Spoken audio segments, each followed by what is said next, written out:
ಮೂಕ ಜಾಣ ಕಥೆ. ಒಂದಾನೊಂದು ಕಾಲದಲ್ಲಿ ಒಂದು ಊರಿನಲ್ಲಿ ಕುಂಟಕೋಣ ಎಂಬ ಒಬ್ಬ ವ್ಯಕ್ತಿ ವಾಸಿಸುತ್ತಿದ್ದ.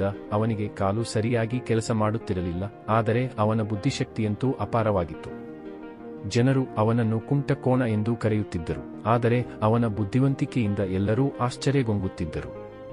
ಅವನ ಜೊತೆಗೆ ಊರಿನಲ್ಲಿ ಮೂಕ ಜಾಣ ಎಂಬವನು ಇದ್ದ. ಈತನಿಗೆ ಮಾತಿಲ್ಲದಿದ್ದರೂ ಅವನ ಕಣ್ಣುಗಳು ಮತ್ತು ಕೈಗೆಸರಗಳಿಂದ ಎಲ್ಲವನ್ನೂ ತಿಳಿಸುವ ಶಕ್ತಿಯಿತ್ತು. ಈ ಇಬ್ಬರೂ ಒಡನಾಡಿಗಳಾಗಿ ಊರಿನ ಜನರಿಗೆ ಸಹಾಯ ಮಾಡುತ್ತಿದ್ದರು.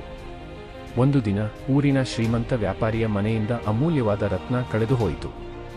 ಆ ರತ್ನವು ವ್ಯಾಪಾರಿಯ ಕುಟುಂಬಕ್ಕೆ ತುಂಬಾ ಮುಖ್ಯವಾದದ್ದಾಗಿತ್ತು.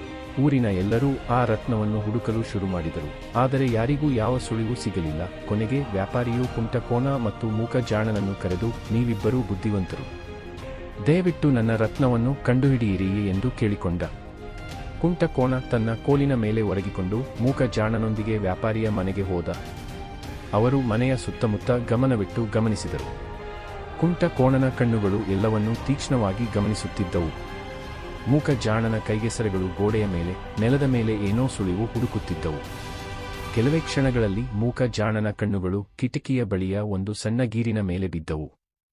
ಅವನು ಕುಂಟಕೋಣನಿಗೆ ಗೀರಿನ ಬಗ್ಗೆ ಸನ್ನೆ ಮಾಡಿದ. ಕೋಣ ತಕ್ಷಣ ತಿಳಿದುಕೊಂಡ, ಇದು ಕಳ್ಳನ ಗುರುತು. ರತ್ನವನ್ನು ಕಿಟಕಿಯ ಮೂಲಕವೇ ಕದ್ದಿರಬಹುದು. ಅವರು ಊರಿನ ಎಲ್ಲ ಕಿಟಕಿಗಳನ್ನು ತಪಾಸಿದರು.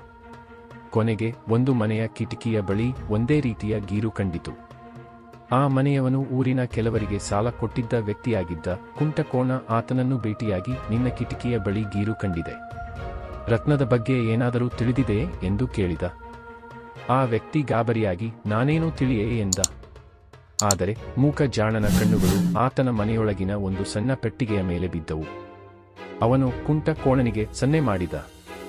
ಕುಂಟಕೋಣ ಆತನಿಗೆ, ನಿನ್ನ ಪೆಟ್ಟಿಗೆ ತೆರೆ, ಇಲ್ಲದಿದ್ದರೆ ಊರಿನ ಜನರಿಗೆ ಎಲ್ಲವನ್ನೂ ತಿಳಿಸುತ್ತೇವೆ ಎಂದ. ಆತ ಭಯಗೊಂಡು ಪೆಟ್ಟಿಗೆ ತೆರೆದಾಗ ರತ್ನ ಅಲ್ಲಿತ್ತು.